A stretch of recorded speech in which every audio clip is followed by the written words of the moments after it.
Halo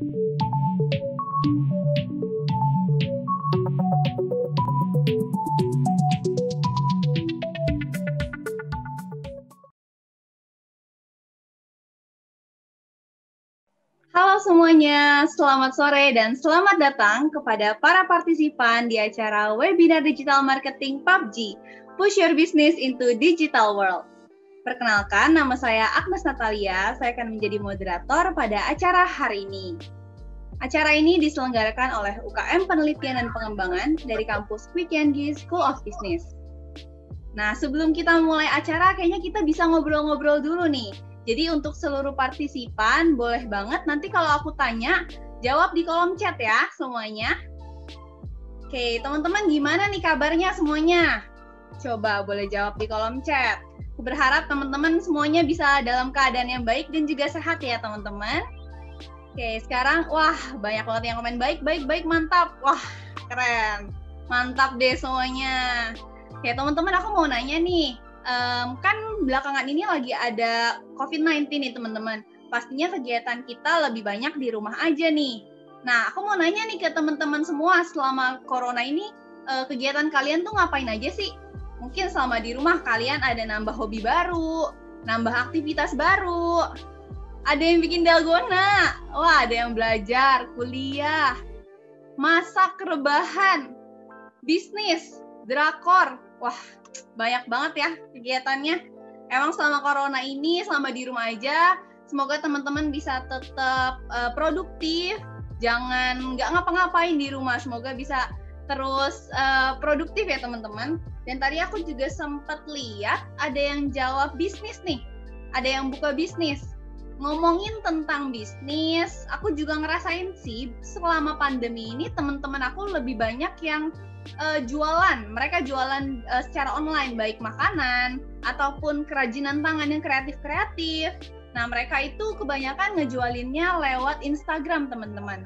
Nah, ngomongin tentang jualan online, bisnis lewat sosial media, itu berhubungan banget nih sama tema acara kita hari ini. Tema acara kita hari ini adalah digital marketing, teman-teman. Nah, maka dari itu aku berharap semoga melalui acara hari ini bisa bermanfaat buat teman-teman semua, buat para partisipan, khususnya yang tertarik sama bisnis, yang sedang buka bisnis. Semoga bisa kalian terapkan di kehidupan kalian sehari-hari, teman-teman. Nah, teman-teman pastinya udah tahu kan, pembicara kita hari ini tuh siapa? Pembicara kita hari ini itu adalah Kak Revardi Syahputra, dan mungkin beberapa dari teman-teman di sini juga udah pernah nih ngeliat fotonya di poster acara. Tapi mungkin juga ada beberapa teman-teman yang masih belum tahu siapa sih Kak Revardi itu. Mungkin aku bakal jelasin dulu nih sedikit tentang Kak Revardi. Jadi Kak Revardi Syahputra ini adalah seorang expert di bidang digital marketing, teman-teman. Pengalaman dia di bidang digital marketing itu udah banyak banget, dimulai dari dia yang menulis buku tentang digital marketing. Dia juga membuka kelas-kelas untuk melatih orang-orang di dalam digital marketing. Kemudian dia juga emang mengelola bisnis yang dimana pastinya ketika dia memasarkan produknya pasti juga berbasis dengan digital marketing itu sendiri, teman-teman. Oke, tanpa berlama-lama lagi, langsung aja kita panggil Kak Revardi, kita ngobrol-ngobrol langsung sama Kak Revardi. Halo Kak Revardi. Halo. Halo Kak Revardi, gimana nih Kak kabarnya Kak? Sehat. Puji Tuhan, sehat ya Kak. Kayaknya sebelum kita masuk sesi, kita ngobrol-ngobrol dulu nih Kak tentang keseharian Kak Revardi, tentang dirinya Kak Revardi dulu kali ya Kak. Kayaknya aku mau nanya nih, keseharian Kak Revardi belakangan ini tuh ngapain aja sih Kak? Seharian itu sekarang lebih ke arah ngelola perusahaan sih, karena kan sekarang sudah mulai ada kurang lebih 3 perusahaan yang memang aku tangani secara langsung digital marketing. Jadi ya aku lebih fokus ke sana gitu. Terus kan belakangan ini lagi ada virus corona nih Kak, yang mewajibkan kita untuk lebih banyak di rumah dan mengurangi aktivitas kita di luar. Kira-kira dampak dari virus corona ini ke kehidupannya Kak Revardi itu ada gak sih Kak? Kalau ke kehidupan ya nggak begitu berdampak lah, karena dari 5 tahun yang lalu saya juga kerjanya di rumah kok. Sampai sekarang gitu. Jadi nggak begitu berdampak. Cuma kalau ke bisnis pasti ada dampaknya. Di beberapa industri pasti ada dampaknya. Cuman ya sekarang sudah mulai membaik lah. Oke, baik.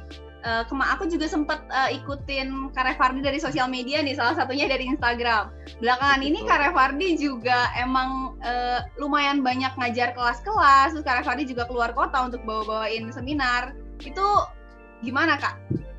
Kalau seminar sekarang itu lebih ke arah online aja. Kalau keluar kota memang ada beberapa cabang kita di sana. Memang ada satu perusahaan yang cabangnya itu ada di beberapa kota, di Bandung, Yogyakarta, di Jakarta, dan yang lain-lain. Jadi memang ada kebutuhan ke sana untuk training, lebih training sales, marketing, jadi kita training ke sana. Oke, mungkin sebelum masuk ke sesi, kira-kira Kak Revardi boleh kasih sedikit bocoran tentang apa yang bakal dibahas sih Kak hari ini Kak? Yang bakal dibahas pada sore hari ini tuh lebih ke arah, yang pertama itu digital marketingnya sendiri, kemudian itu ada pembahasan tentang Instagram marketing, ya Instagram marketing secara garis besar aja. Kemudian pastinya saya juga akan memberikan hadiah nanti di akhir. Wah, seru banget teman-teman. Nah, buat teman-teman dipastiin harus join sampai akhir, karena seperti yang tadi Kak Revardi bilang, Kak Revardi bakal kasih hadiah teman-teman. Oke deh, kayaknya udah pada penasaran sama sesinya Kak Revardi, dan dari tadi aku juga udah terlalu banyak ngobrol-ngobrolnya. Langsung aja kita masuk ke sesinya Kak Revardi, waktu dan tempat dipersilakan. Sekarang saya akan mulai masuk ke materinya teman-teman ya. Saya akan mulai masuk ke materinya, jadi saya minta teman-teman mulai fokus sih. Saya minta teman-teman mulai fokus pada sore hari ini. Karena biasanya jam sore itu udah jam-jam kita udah sisa-sisa tenaga lah, sisa-sisa tenaga terus capeknya doang. Jadi harapannya teman-teman masih bisa fokus meskipun sekarang sudah sore hari gitu ya. Apa itu digital marketing? Ini saya ngambil dari Wikipedia ya. Pemasaran digital bla bla bla bla, pasti teman-teman sudah tahu lah. Tapi simpelnya teman-teman ya, simpelnya digital marketing adalah sebuah aktivitas mempromosikan produk atau jasa secara online melalui media sosial atau mesin pencarian. Ini simpelnya begini. Ya, di sini ada dua kategori yang saya sebutkan, yaitu sosial media dan mesin pencarian. Sebenarnya digital marketing itu banyak banget cabangnya. Ya, ada social media marketing, search engine marketing, email marketing, content marketing, dan yang lain-lain.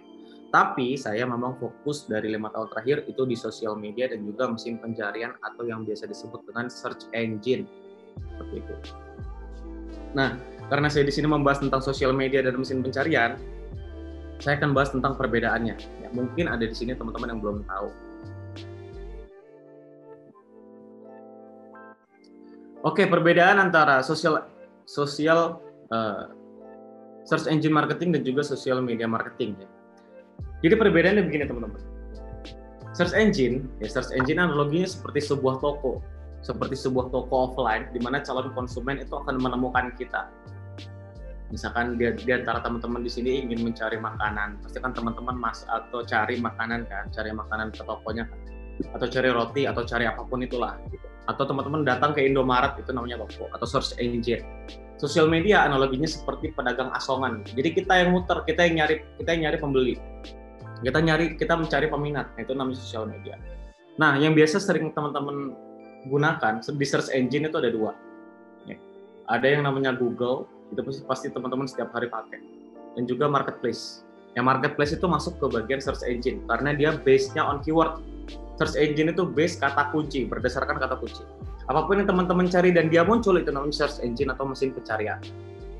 Nah, sedangkan sosial media itu ya seperti Instagram, kemudian Facebook, TikTok ini masih pertanyaan besar ya. Dia di antara video distribute atau sosial media.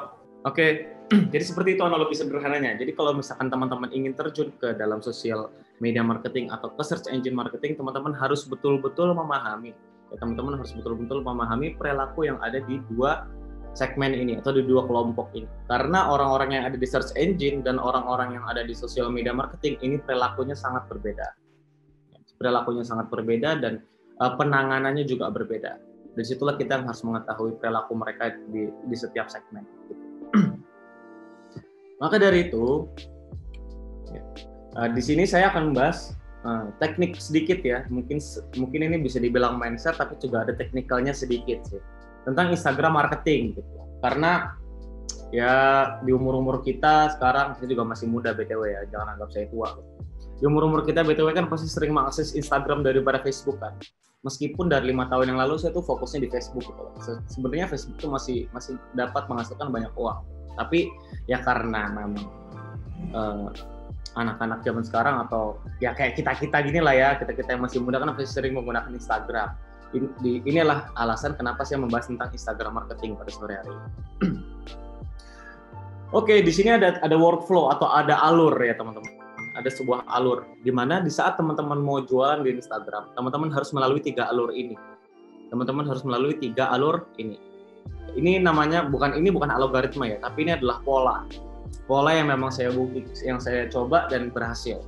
Ya meskipun follower saya itu nggak banyak, ya kalau misalkan di Herbalife cuma 29.000, kalau misalkan di Instagram saya sendiri cuma 5.800, memang nggak banyak. Cuman conversion-nya bisa besar karena saya menggunakan pola ini, gitu. Atau conversion rate-nya atau tingkat pembelian orang itu bisa besar. Kadang saya pernah jualan di akun Instagram saya kayak misalkan saya jualan e-course teman, atau saya jualan atau saya merekomendasikan kelas coach saya gitu, itu langsung habis dalam waktu 24 jam. Ya karena memang saya melakukan ini gitu. Yang pertama ya adalah like, love, act. Ini yang wajib teman-teman lakukan. Dimana yang pertama, teman-teman harus membuat audiens itu suka dengan apa yang kita bagikan. Kadang di saat kita mau jualan, dan kita mau sharing, itu kadang ada 2 kepribadian gitu. Ada di saat saya mau jualan, saya ingin mendapatkan uang. Di saat saya sharing, saya ingin men-sharing apa yang saya tahu gitu. Ya, bisa dibilang ya sedikit egois. Dalam arti begini ya. Kita nge-share apa yang kita tahu, tapi orang itu nggak tahu. Nah itu bahaya. Ya. Jadi dalam sosial media kita tuh harus membuat kayak kesamaan gitu. Ya kesamaan. Atau kalau misalkan di dalam ilmu NLP itu namanya building rapport. Kita membangun kesamaan, di mana saya sharing apa yang sudah dia ketahui, teman saya tambahin dikit. Ya. Itu namanya building rapport. Jadi membuat mereka lebih nyaman sama kita. Ya, maka dari itu kita harus membuat audiens tuh suka dulu dengan apa yang kita bagikan. Misalkan di antara teman-teman di sini ada yang jualan produk-produk bayi atau produk-produk baby. Teman-teman bisa loh sharing tentang tips parenting. Meskipun orang tua itu udah tahu tentang parenting, teman-teman nggak perlu memperdulikan itu. Oke, teman-teman nggak perlu memperdulikan dia tahu atau enggak. Misalkan dia nggak suka sama konten kita, nggak apa-apa, nggak masalah. Oh, aku mau udah tahu. Ya. Itu problemnya dia untuk tidak menyukai kita. Problem kita adalah menyukai mereka, kan gitu ya. Jadi audiens itu yang pertama, kita harus membuat audiens suka dengan apa yang kita bagikan. Baru yang kedua, kita membuat audiens itu engage sama konten-konten kita, mulai dari story dan juga Instagram feed. Ya. Di dalam engagement Instagram, ya, share itu tidak termasuk ya. Share postingan feed atau share postingan story itu nggak termasuk engagement. Tapi yang termasuk itu adalah like, comment, dan save. Like, comment, dan save ya. Jadi di saat banyak orang komen, banyak orang like dan nge-save, itu edge rank Instagram kita akan semakin tinggi. Apalagi itu edge rank gitu kan. @grank tulisannya ya, @grank. Jadi edge rank itu kayak sebuah ranking lah. Jadi kan kita punya following atau kita punya follower. Dan mereka kan pasti akan melihat akun kita kan. Nah, semakin banyak orang yang engage sama konten-konten kita, maka nilai ranking kita tuh akan semakin tinggi. Jika semakin tinggi rankingnya, postingan kita itu akan ditampilkan di paling atas di saat orang tuh buka Instagram. Seperti itu. Jadi itu adalah tujuan dari like, comment, dan save atau engagement di Instagram. Nah, selain itu, tujuan kedua selain edge rank itu tinggi, itu juga membentuk kepercayaan atau membentuk trust. Seperti itu tadi. Yang membentuk kepercayaan. Yes, katakanlah teman-teman di sini sudah percaya sama satu all shop, teman-teman kadang sulit pindah gitu ke all shop lain. Apalagi all shopnya yang benar-benar berkaitan sama diri teman-teman sendiri kan, misalkan skincare, misalkan personal staff atau yang lain-lain lah. Pasti teman-teman tuh sulit untuk pindah ke tempat lain gitu, karena teman-teman sudah merasa nyaman dan sudah percaya gitu. Dan itu terbukti sama saya sendiri. Saya kalau belanja tuh nggak pernah di tempat lain, di satu tempat aja, karena dia bisa memenuhi semua kebutuhan saya. Baru setelah trust itu terbentuk, baru kita membuat audiens tuh membeli produk kita. Ya dengan cara apa? Banyak caranya. Ya, mulai dari kita kasih diskon, mulai dari kita ngasih storytelling, mulai dari kita ngasih illusion of choice, banyak banget caranya untuk sales gitu. Cuman saya nggak akan bahas, tapi saya akan bahas sedikit aja. Nah, secara funnelnya seperti ini. Ya, jadi di saat kita ingin jualan di Instagram, ada beberapa pintu atau ada beberapa level yang harus kita lewati. Gitu. Ini berdasarkan tiga level ini tadi ya, tiga bagian ini tadi. Yang pertama, di saat orang ingin mengenal kita, pasti kan mereka harus melihat konten kita dulu kan. Gimana caranya kalau misalkan kita ngebuat orang atau follower itu banyak, cuman mereka nggak ngelihat konten kita gitu, buat apa? Mereka nggak bakal timbul kepercayaan. Nah, setelah mereka melihat konten kita kan pintu selanjutnya atau level selanjutnya kan membuat mereka engage dulu kan. Ya, like, comment, dan save dan yang lain-lain. Maka kalau misalkan teman-teman perhatikan di Instagram saya, khususnya di postingan-postingan yang microblog, di bagian akhir saya selalu ada call to action untuk ngajak orang like, comment, dan save. Agar postingan saya selalu di atas. Ya, kemudian setelah mereka engage dan mereka sudah percaya sama kita, baru kita kasih lihat apa yang kita jual. Ya, kadang saya merekomendasikan sesuatu atau saya merekomendasikan seminar seperti ini. Sebenarnya banyak yang DM gitu. Cuma saya nggak sempat balesin kemarin. Nah, setelah mereka melihat apa yang kita jual, kita tinggal pastikan bahwasanya di saat mereka beli produk kita akan maintenance dia. Gitu. Ya, seperti hal di bisnis offline lah ya, pasti kan ada maintenance kan. Ada yang namanya CRM kalau di bisnis offline. CRM, Customer Relationship Management, itu pasti ada gitu. Jadi di Instagram pun juga begitu. Di saat kita berharap dia bisa beli lagi dan lagi, itu harus ada maintenance-nya. Harus ada komunikasi terus-menerus secara intensif melalui Instagram, mulai dari story, mulai dari fitur-fitur yang ada di story kan bisa kita pakai tuh, kayak misalkan Q&A, ada polling dan yang lain-lain, itu harus kita pakai. Maka dari itu ya kan di sini kan ada yang paling atas itu kan audiens melihat konten kita. Ya bagaimana caranya kita bisa membuat mereka melihat konten kita. Baru kita akan berbicara tentang yang namanya traffic. Instagram Marketing Bootcamp ini bagian traffic. Jadi untuk mendatangkan orang ke dalam Instagram profile kita itu ada dua cara. Ya, ada dua cara. Ada organic traffic, ada juga Instagram Ads. Ya, dari Instagram profile di saat mereka tertarik ya. Jadi proses yang like, love, act itu ada di Instagram profile. Jadi di sini saya bagi jadi 3 proses dulu ya. Proses pertama adalah pendatangan atau kita mendatangkan traffic. Kita mendatangkan orang sebanyak-banyaknya ke postingan kita atau ke Instagram profile kita. Proses kedua adalah like, love, act. Ya, yang tadi sudah saya jelaskan. Itu proses keduanya ada di Instagram profile. Nah, proses selanjutnya adalah action, di mana itu mereka akan masuk ke direct message atau ke WhatsApp yang ada di link bio kita. Nah, pertanyaannya adalah di sini ada dua organic traffic. Pertanyaannya lebih baik mana sih, organic traffic atau Instagram Ads? Ya gitu. Pasti kan pertanyaannya seperti itulah kebanyakan ya. Nah, maka dari itu organic traffic di Instagram marketing, kita memaksimalkan traffic secara organik dengan beberapa cara. Yang pertama sharing dan selling, seperti yang sudah saya ajarkan tadi ya. Sharing dan selling. Kita membagikan apa yang bisa kita bagikan. Maka dari itu, di saat kita ingin sharing, ada satu mental block yang sering banget, yang menghalangi kita untuk sharing gitu. Yang pertama adalah kita merasa kita pesimis, kita nggak punya ilmu gitu. Jangan sampai seperti itu teman-teman. Maka dari itu, di saat teman-teman ingin terjun ke dunia ini, satu yang harus teman-teman ketahui adalah who I am, siapa saya. Saya apa yang bisa saya bagikan. Misalkan di sini ada yang jago main panco, ya udah sharing aja tentang main panco tuh gimana, apa yang harus dilakukan, tips triknya apa. Ada yang suka dandan mungkin, ya, bukan mungkin sih, kayaknya ini fakta. Oke. Ada yang suka dandan ya bisa kan sharing skincare rutin, setiap hari pakai apa, kemudian kalau misalkan ke acara pakai apa kan bisa gitu. Ada yang suka naik sepeda ya kan bisa sharing kan, sepeda itu yang bagus bagaimana, giginya berapa segala macam gitu kan. Ada juga mungkin yang suka dance atau workout, ya udah sharing aja tentang workout itu gimana yang baik, harus menjaga pola makan seperti apa, itu bisa di-sharing kan. Jadi teman-teman harus tahu dulu who I am atau siapa saya sebenarnya.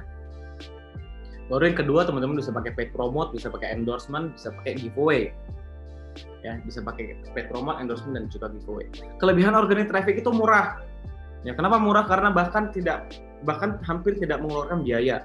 Pun jika ada biaya itu nggak banyak lah. Karena paling kan kalau misalkan di traffic organic itu lebih ke arah paid promote atau giveaway kan.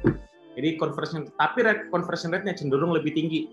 Misalkan nih, ada 100 orang yang suka atau sudah engage sama konten kita. 70 orang tuh bisa beli loh kalau misalkan trafficnya dari organik. Mereka bisa beli karena apa? Karena memang sudah trust dengan kita.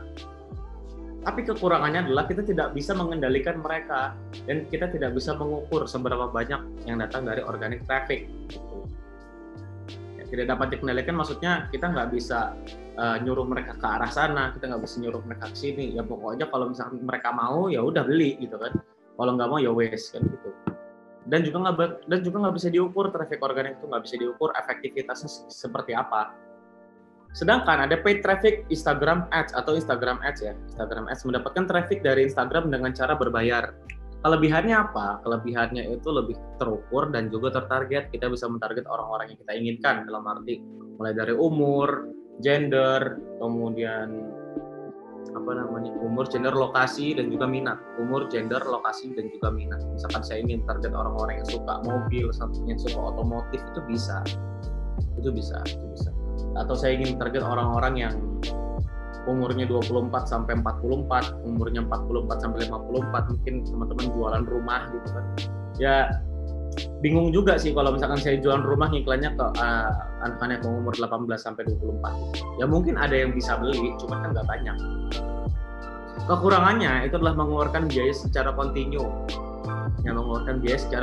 Karena sifatnya sosial media marketing itu sifatnya adalah daily budget atau budget harian atau biaya harian. Jadi misalkan teman-teman ngiklan 20.000 sehari, ya udah 20.000 lokal jalan terus. Dan di sini memang ada dua metode untuk beriklan ya. Kita bisa menggunakan dashboard iklan di laptop dan juga ada juga yang lewat handphone. Tapi yang paling lengkap ya lewat laptop untuk dashboard iklan. Nah, Instagram marketing content size ini mungkin agak sedikit insight aja ya.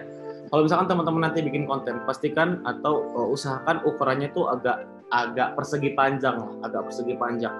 Ya jangan square, karena yang persegi panjang ini sudah di riset. Bahkan ini saya riset ini ke semua bisnis yang saya jalankan itu lebih disukai daripada yang bentuknya square seperti biasa kayak gitu.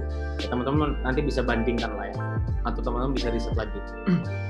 Nah, maka dari itu kenapa kita harus menggunakan digital marketing di era saat ini? Apalagi tadi moderator sudah beberapa kali menyebutkan kemarin kan ada COVID-19 atau sampai sekarang masih ada COVID-19. Kenapa kita harus pakai digital marketing? Nah, keuntungan digital marketing, kita sebagai pelaku usaha itu dapat menjangkau market atau pasar yang jauh lebih luas ketimbang offline marketing. Karena kita dari rumah, lewat laptop, kita mentarget orang-orang yang ada di Jawa bisa, di Sumatera bisa, Kalimantan bisa, di Aceh pun bisa. Dan mereka juga mengakses hal yang sama kan. Mereka pasti mengakses sosial media setiap harinya. Bahkan data terakhir yang saya dapatkan, 130 juta orang akses Facebook setiap harinya. 130 juta orang akses Facebook setiap harinya. Itu adalah market yang sangat besar, bukan? Nah, tapi digital marketing itu seperti halnya dua belah pedang, teman-teman. Jadi bisa dibilang menguntungkan, bisa dibilang bahaya juga. Ya, menguntungkan bagi mereka yang benar-benar belajar dan juga menguntungkan bagi mereka yang benar-benar bisa mengubah data-data, ya, bisa mengubah data-data yang diberikan oleh Facebook dan Instagram menjadi sebuah informasi yang pada akhirnya informasi itu bisa dievaluasi. Nah, itu adalah beruntung bagi mereka. Namun juga bisa berbahaya buat orang-orang yang asal ngiklan, buat orang-orang yang asal bikin konten, akhirnya dinyinyirin, itu bisa. Akhirnya boncos atau rugi, itu bisa. Ya, jadi belajar di digital marketing sebenarnya susah-susah gampang. Tapi menurut saya proses yang paling sulit itu di bagian lebih ke arah pemahaman, di mana kita bisa mengubah sebuah data menjadi informasi, yang mana informasi itu bisa dievaluasi, dan dari evaluasi itu kita bisa buat perencanaan baru untuk kedepannya. Oke deh Kak Revardi, thank you banget buat sesinya. Semoga bisa bermanfaat buat teman-teman semua yang udah join di webinar kali ini. Sesinya keren banget sih. Kayak aku juga jadi lebih mengerti gitu. Kalau mau jualan online, khususnya di Instagram, tadi Kak Revardi udah jelasin tentang like, love, sama act. Dimana kayak kalau kita mau bikin konten yang menarik sama orang, kontennya juga pastinya harus yang menarik gitu, yang bisa menjangkau traffic yang lebih lagi nih teman-teman.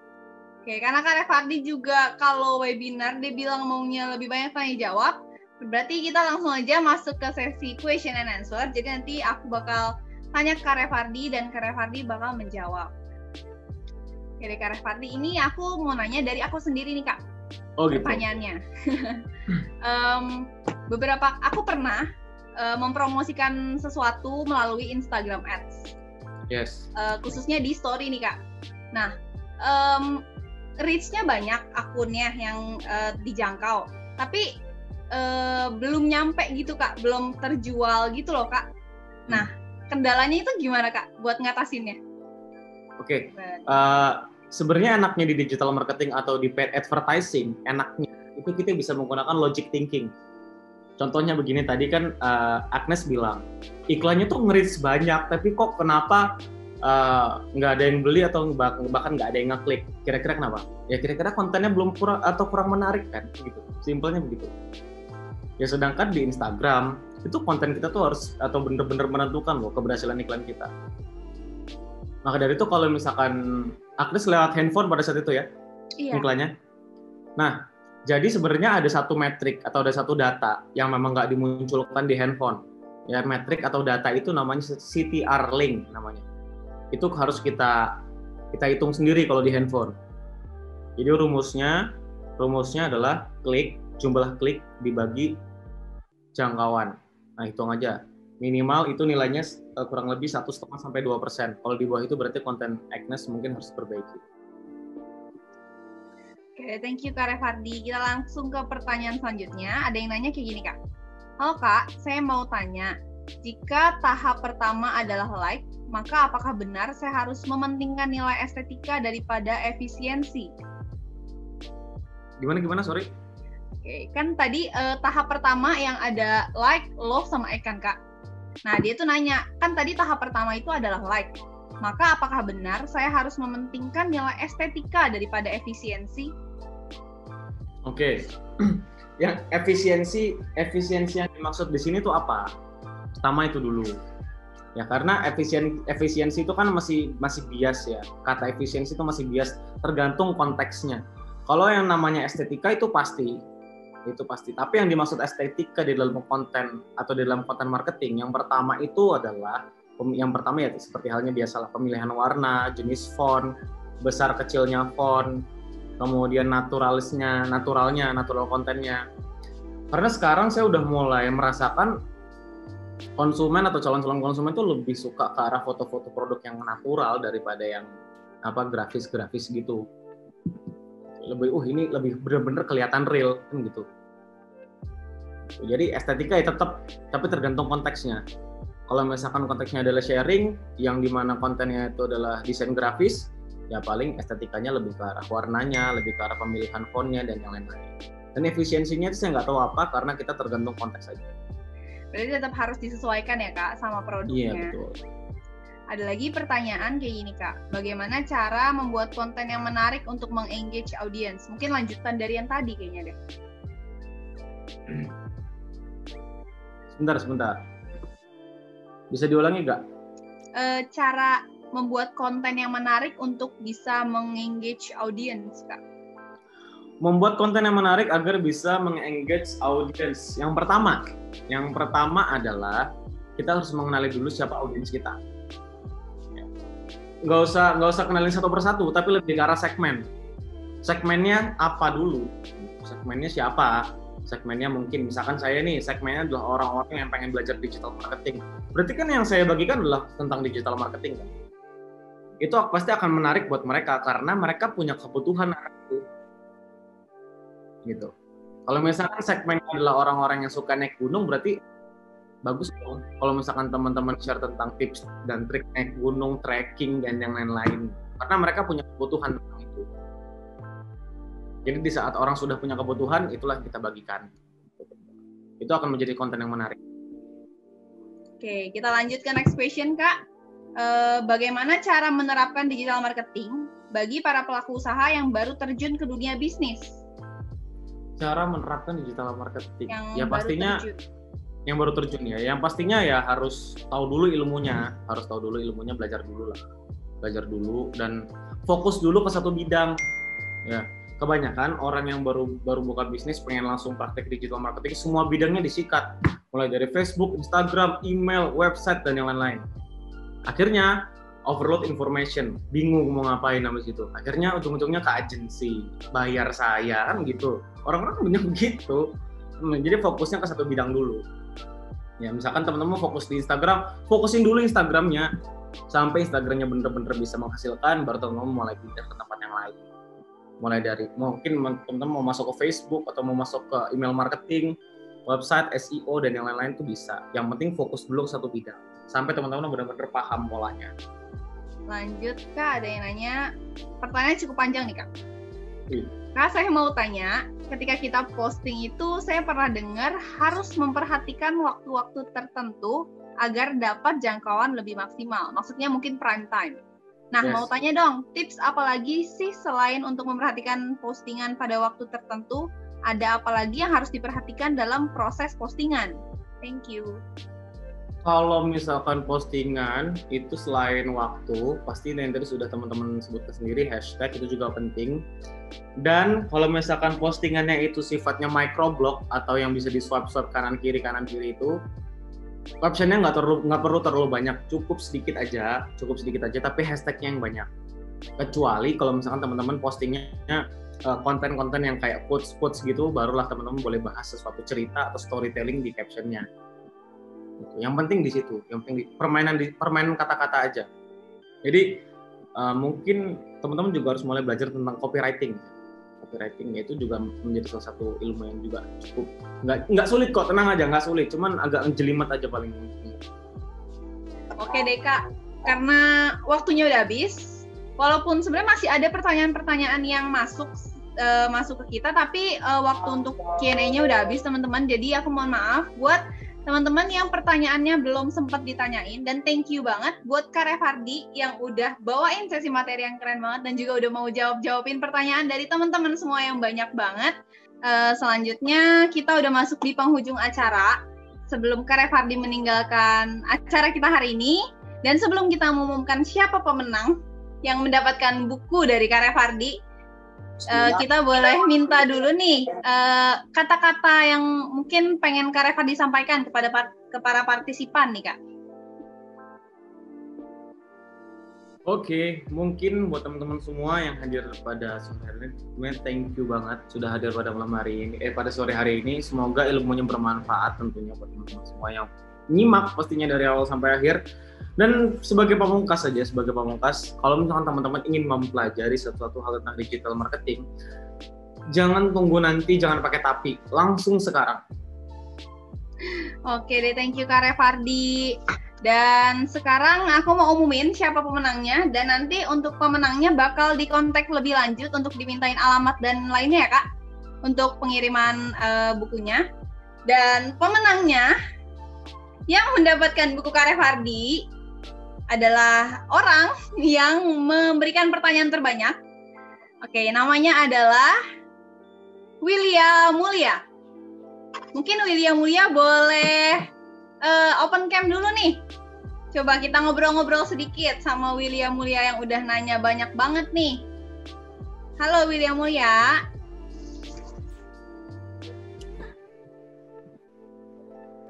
Adakah orangnya? Halo Willia Mulia. Gimana perasaannya bisa menangin dapat buku dari Kak Revardi nih? Bentar ya. Tentunya seneng banget sih, tertarik juga di dunia digital marketing. Tentunya yang pertama Instagram. Suara saya putus-putus ya? Sorry. Iya, kedengeran, nggak apa-apa, lanjut aja. Oke. Ya, digital marketing soalnya di Instagram juga kan banyak konten kreator yang membahas tentang optimasi Instagram, dan saya kebetulan tertarik follow-nya gitu. Jadi secara langsung dapat bukunya, ya itu senang banget sih. Senang banget ya. Kalau boleh tahu William Mulia ini ikut acara ini dari mana nih taunya? Dari ketua Litbang sendiri, Sepian. Oh, berarti dari temen ya? Iya, dari temen. Oke deh. Nanti untuk Willy Mulia bakal dimintain data lebih lanjutnya untuk pengiriman bukunya ya. Oke. Thank you Willy Mulia. Congrats.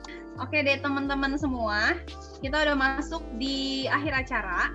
Sebelum mengakhiri acara hari ini, aku mau mengucapkan terima kasih banyak kepada para partisipan, kepada pembicara, media partner, dan juga jajaran panitia yang telah terlibat untuk mendukung terlaksananya acara webinar kita hari ini sehingga bisa berjalan dengan sukses, dengan baik. Dan tentunya semoga ilmunya bisa bermanfaat kepada teman-teman semua.